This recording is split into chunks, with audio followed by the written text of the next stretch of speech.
Assalamualaikum warahmatullahi wabarakatuh. Saya Dr. Cempaka Tursina, spesialis neurologi konsultan dari FKK MK UGM Rumah Sakit Dr. Sarjito Yogyakarta. Kali ini saya akan memperagakan beberapa teknik pemeriksaan vertigo dan beberapa teknik terapi dan rehabilitasi untuk kasus dengan BPPV berbagai kanal. Pemeriksaan HINTES yang terdiri dari head impulse, nystagmus, dan test of skew. Pertama kita akan melakukan tes head impulse. Duduk dengan posisi tegak lurus dan mata melihat pada satu posisi, yaitu bisa melihat kepada hidung pemeriksa.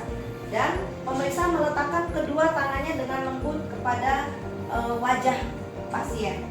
Lalu kita menggerakkan kepada posisi satunya dengan lembut dan dikembalikan ke tengah dengan posisi yang lebih cepat. Begitu pula kita lakukan untuk sisi sebaliknya.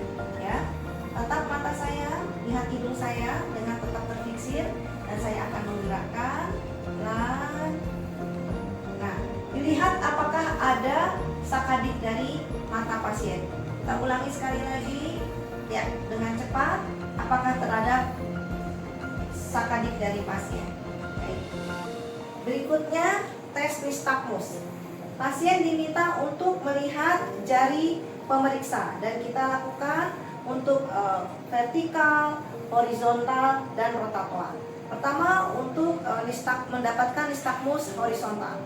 Bapak perhatikan tangan saya dan tangan kita gerakkan ke satu pasien sekitar 30 derajat, dipertahankan sekitar 20-30 detik dan dilihat apakah ada nystagmus. Seandainya terdapat satu nystagmus, kita mendapatkan itu nystagmus horizontal satu sisi.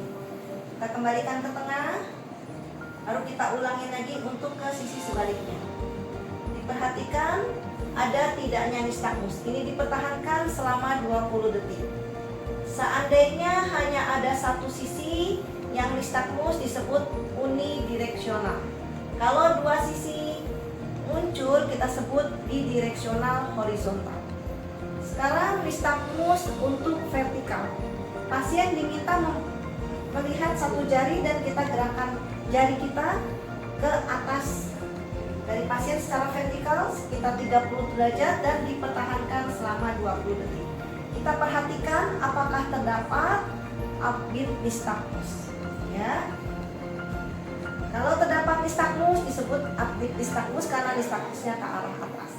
Setelah 20 detik tidak ada, kita turunkan ke bawah untuk mendapatkan apakah terdapat downbeat nystagmus. Ya, pas melihat ke bawah, kita perhatikan ya sekitar 20 detik apakah terdapat tanda adanya nystagmus. Baik.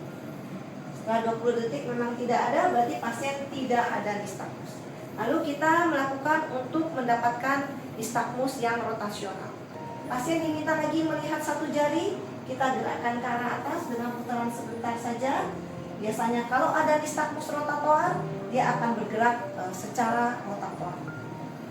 Test of skew. Pasien dalam posisi duduk dan pemeriksa berada di depan pasien dengan sejajar.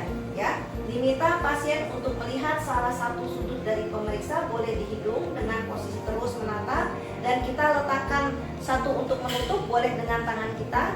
Ini akan saya tutup pada sisi yang kanan sambil pasien tetap melihat pada ujung hidung pemeriksa.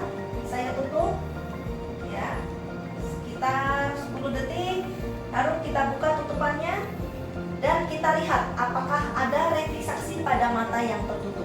Dan saya akan lakukan pada salah satu sisi yang sebaliknya. Pasien diminta duduk dan melihat pada satu titik di ujung hidung pemeriksa dan ditutup salah satu matanya. Ini saya tutup dengan tangan saya. Kita pertahankan sekitar 10 detik. Setelah itu kita buka dan kita lihat apakah ada refleksi dari mata yang ditutup tadi. Demikianlah pemeriksaan HINTES. Interpretasi dari HINTES, bila pada head impulse terdapat positif, itu kemungkinan adalah vertigo perifer. Dan bila nistagmus didapatkan satu sisi horizontal unidireksional, kemungkinan itu adalah vertigo perifer. Bila terdapat dua sisi horizontal atau bidireksional atau nistagmus vertikal atau nistagmus rotator, kemungkinan dari sentral. Untuk test of skew interpretasinya, mata yang ditutup kita buka, bila terdapat revisasi berarti itu kemungkinan adalah vertigo sentral. Demikianlah, mudah-mudahan bermanfaat. Jangan lupa like dan subscribe. Assalamualaikum.